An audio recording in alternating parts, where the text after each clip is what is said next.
Polar ice, an essential part of Earth's climate system.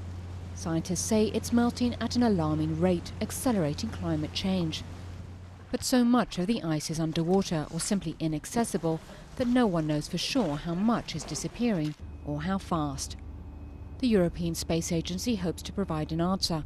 Its new Cryosat-2 satellite will measure the thickness of polar ice with unparalleled precision.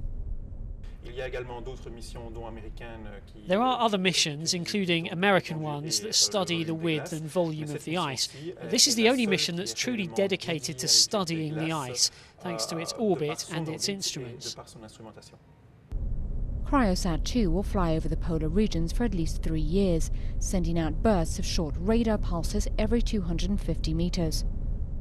The returning echoes will detect changes in ice thickness to within a centimeter, vital information for scientists, particularly from the continental sheets of Greenland and Antarctica, where the ice can be several kilometers thick.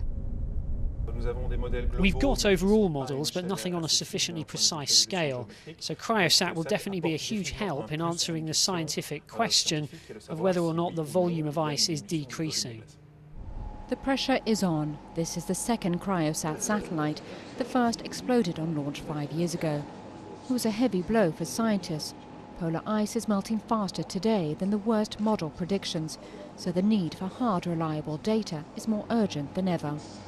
The information we get from Cryosat is important because via our understanding of the ice and via our understanding of the ocean, we can predict, for example, sea level, and we can predict, for example, winter temperatures.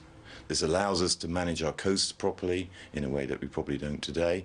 And if big temperature changes are on their way, it allows us to plan for those in terms of transport, energy usage, the way we live our lives.